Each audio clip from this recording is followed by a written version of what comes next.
We are musically incorrect. We're going to do some CanCon episodes.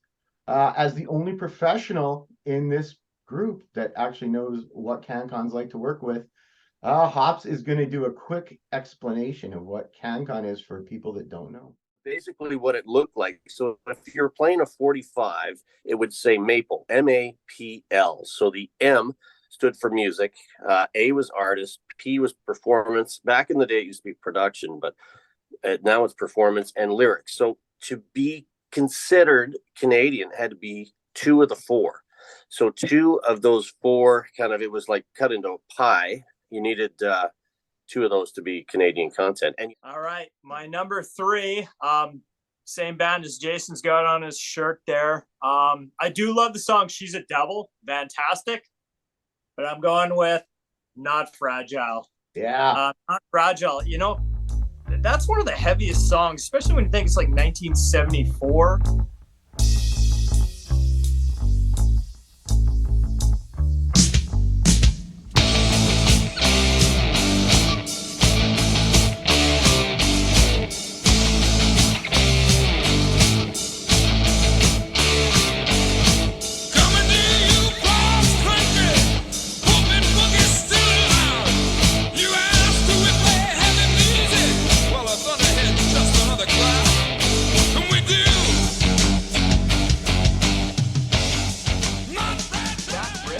Insane.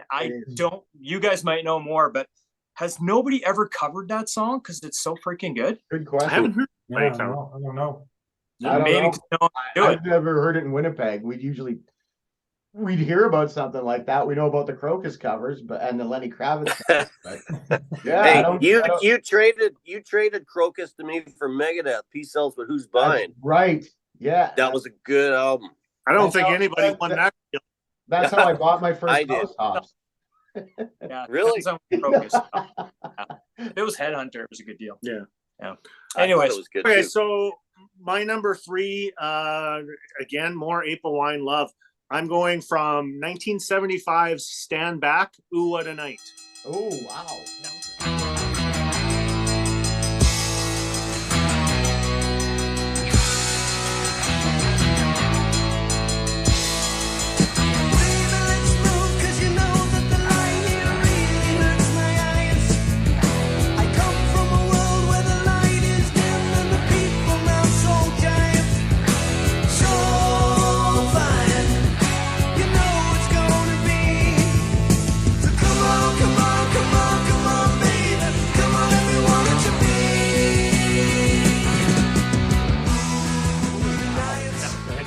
That's a very good track. Good track. Yeah.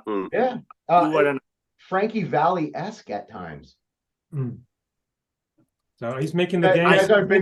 I didn't see it, but next time I do it, maybe I'll hear that. I'm cranking it up earlier today. Yeah, it's definitely the one of the great things about April Wine is their ability to be chameleon-esque. They can sound like a super heavy band on Nature of the Beast, and then they can do Just Between You and Me. They're really capable musicians that were able to move right there. And to me, I love that song. And Christine is a huge, massive fan of April Wine. I was actually quite concerned that I didn't have them on a top 5.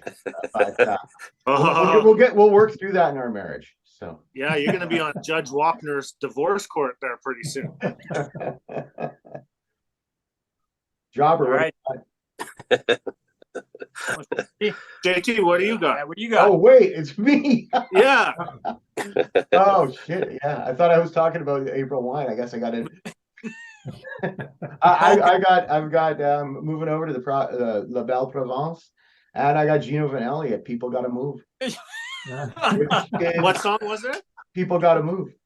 Oh, see, I don't know. When you see what the live video looks like, you'll really remember it. But that's when you have the really big hair. Yeah. So Gino was the first white guy and the first Canadian to ever play on Soul Train, and he did this song, and they did it live, and it is absolute pure 100% Gino Vannelli drama and open shirts, and his brother Joe with the who medallion, does all the moogs and the synth bass.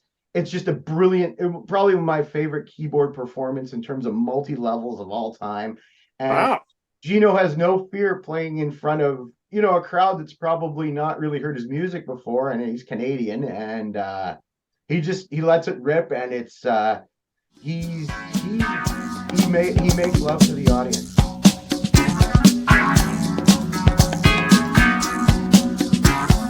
People come on, do they try to shake up our hands like a dynamite? Tell all your worries and toss your flies to be tame in the pain when you realize you gotta move. You gotta move. Oh, you gotta move. Oh, people gotta move. You gotta move.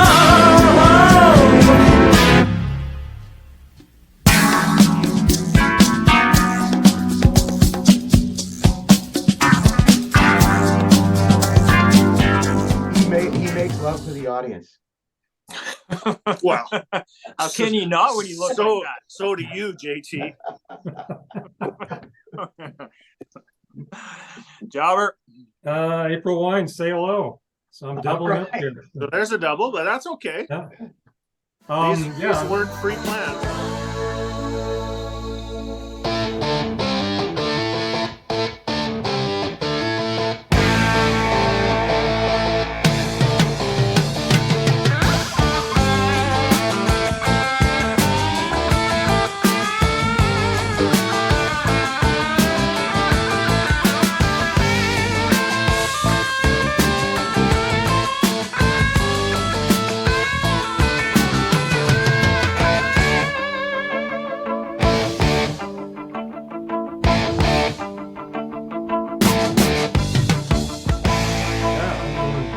You say it's a unique song. It's I'm going to go a little musical theory here, but most rock songs are 4/4, so that's 4 beats per measure.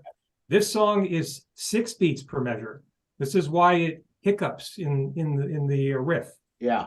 There's this weird, and I could never figure it out. And then I started counting, and I'm like, oh wait, this isn't 4, this is 6.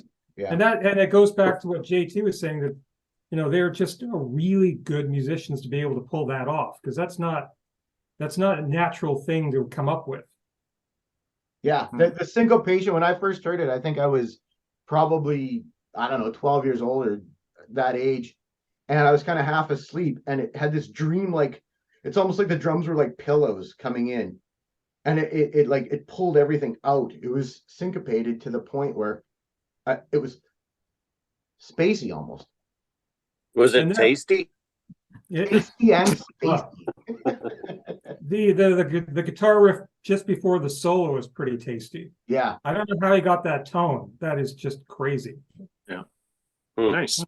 Great one. Interesting. Okay. Hops. I have at number 3 the Guess Who with American Woman. Wow. I love this song. Like, I think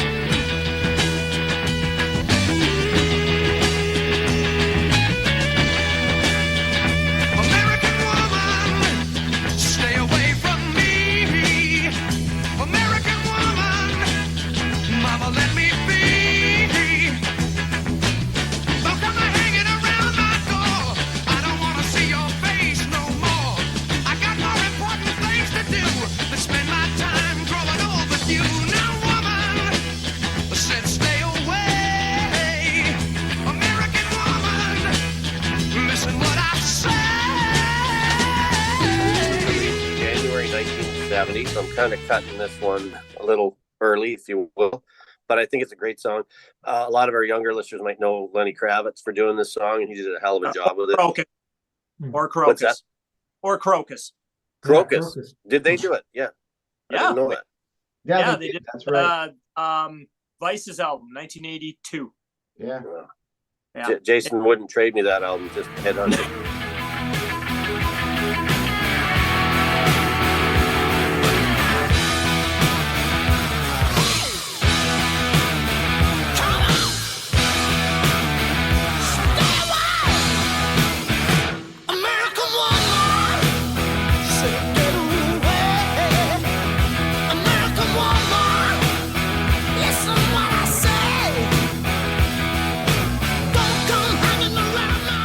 It's doing BTO and Guess Who on it. That's fine. But yeah, great song. I had it at number 3, and it's got Nice. a cool vibe to it, that song. I think I was looking at some Guess Who information here, and I think that was actually the #1 single of all of 1970. And Randy Bachman actually left the band before it charted. Mhm. So there was, of course, I'll do some Winnipeg gossip here, but the band was partying pretty hard being where they were. Randy had converted to Mormonism, I believe, at that point, and really didn't like where Bert was kind of taking things a little too seriously on the partying level. And Randy Bachman got an offer. I'll fact check this before I edit it, but I think he got an offer to be own part of the Stax catalog, the Memphis R&B kind of catalog of the great bands of that era, and made a business decision to do so. And it turned out to be really successful. But when he left, he went to form a band here in Winnipeg called Brave Bell.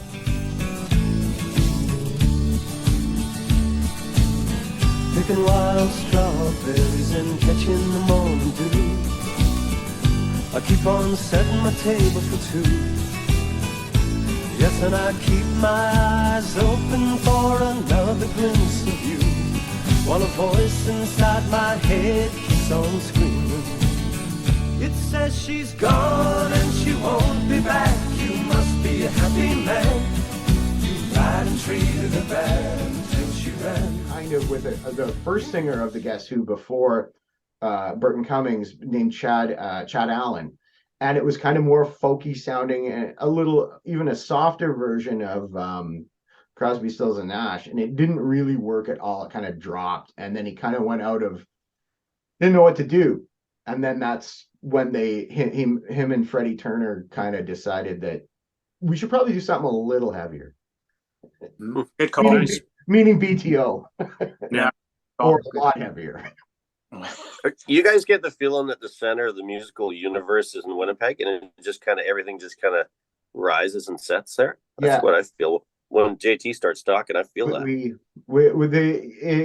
If my dad was on this show, you'd definitely feel that, because he's lived out there around you guys for 35 years, and he still subscribes daily to the Winnipeg Free Press, and he'll send me tidbits of Winnipeg because he grew up with it, right? He grew up in the 60s seeing PTO and Neil Young and Randy Bachman, Neil Young, and all these guys come off of the community club circuit, because it was rock and roll was for teenagers. You couldn't drink, so he saw it all, and he's got crazy stories. He actually I'm sure he's not watching this, so it won't matter. But him and Neil Young actually dated twins.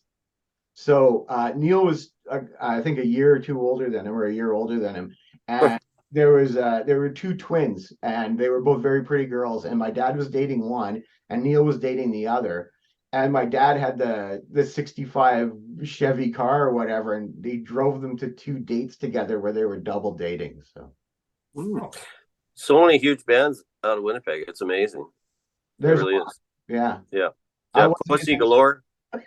That was actually Dryden. Okay. I moved when I left Penticton. I moved to Northern Ontario before I moved back here. So that was actually Dryden band, Vermilion Bay, Ontario, actually. Cool. Digging deep. Can't get much smaller than that. 150 people. Mr. Fedor could be super proud of us all right now. He would be.